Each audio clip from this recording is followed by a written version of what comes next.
금강경 제19장 중생 무존본. 중생이란 존재하지 않는다. 수보리여, 열애는 자신이 설한 법이 있다고 생각한다고 여기지 말지라. 이런 생각 자체를 하지 말지니. 왜 그런가 하면 어떤 사람이 열애가 설한 법이 있다고 말한다면 이는 곧 내가 설한 바를 이해하지 못한 것이며 또한 열애를 욕보이는 것이기 때문이니라. 수보리야, 법을 설한다는 것은 법이 없기에 가히 설할 수 있고 그렇기에 이름을 설법이라 할 수 있는 것이니라. 이때 지혜로운 수보리가 부처님께 여쭈어 말하였다. 세존이시여, 어떤 중생이 미래의 세상에서 이런 어렵고도 심오한 법문을 듣고 믿는 마음이 생기겠나이까? 부처님께서 말씀하셨다. 수보리야, 저들은 중생이 아니고 중생이 아닌 것도 아니니라.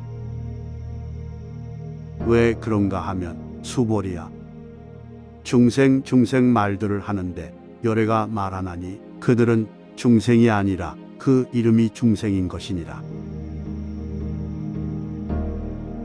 부처와 중생은 외계의 정보를 받아들이는 오감의 구조에 있어서 동일하다.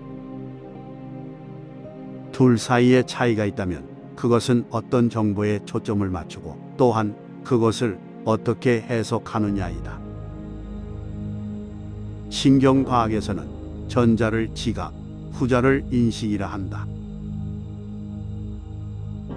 부처는 지각에 자유로워 시공이 넓고 외계에서 들어오는 정보를 공으로 인식한다.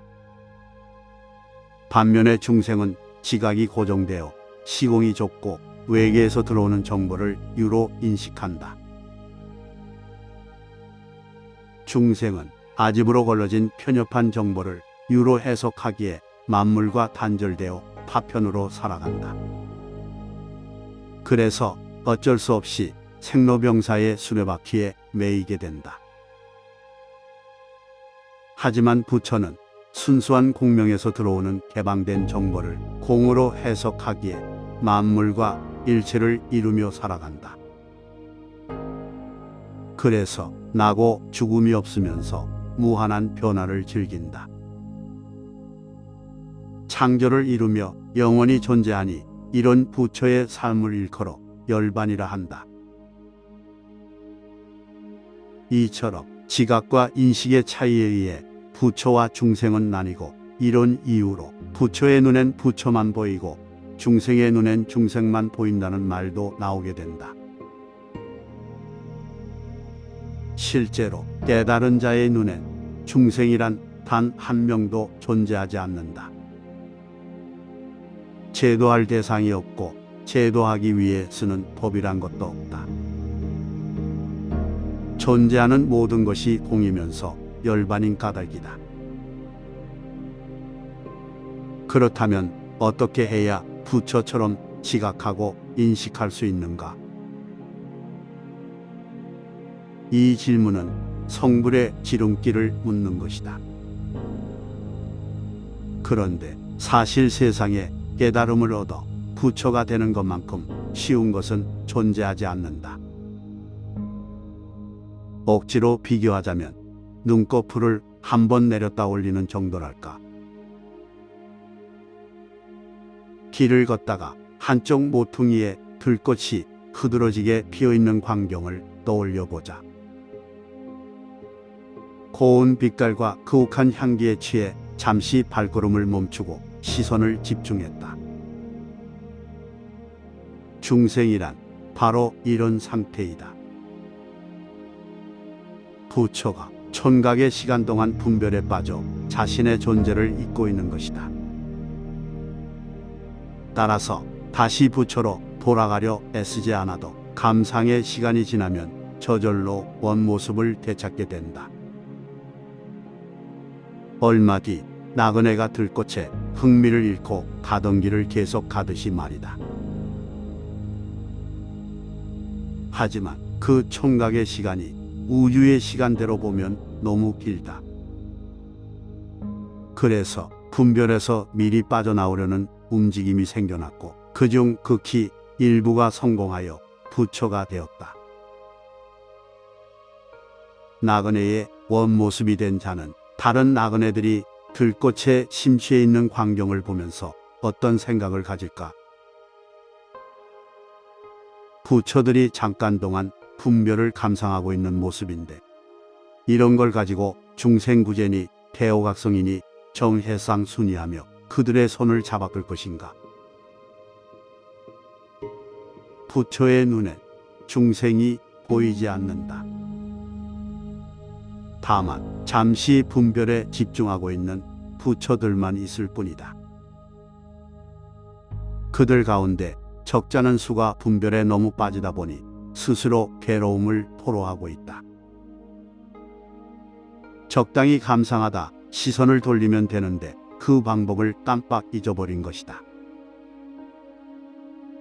그래서 분별에서 그만 머무르라며 잔소리 몇 마디 하게 되는데 그것이 소위 말하는 불법이다.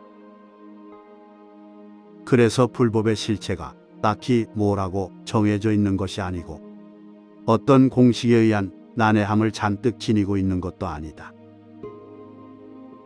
이제 그만 정신 차리라는 딱 한마디 한 것이 전부이다. 그래서 세상에 불법만큼 쉬운 건 없다. 정신을 차려 원래의 모습, 부처로 돌아오면 되니 말이다. 그런데 기이한 일이 발생했다. 그것이 너무 쉽다 보니 정신 차리는 자들이 거의 없게 된 것이다. 가령 나는 누구인가 화두 하나만 풀어도 정신이 차려진다. 부처의 본래 모습으로 복귀하는 것이다.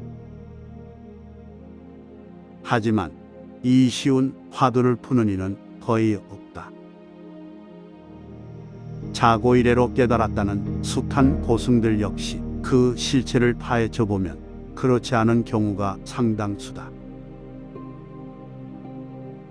한 소식 들었다는 수행자들의 말을 보면 답이 없다, 무의다, 문제가 잘못됐다, 나는 부처이다, 나는 존재하지 않는다, 그래서 영원하다, 지금 나라고 생각하는 건 가아이다, 진화는 공이며 그래서 부처이다, 나는 일종의 정보 덩어리다, 정보가 흩어지면 진짜 나가 남는다, 그것은 삼라만상의 바탕이며 부처의 본래 모습이다, 등등 짧고 긴 수많은 답을 낸다. 하지만 이런 식의 답을 백날한들 깨달음이란 없다.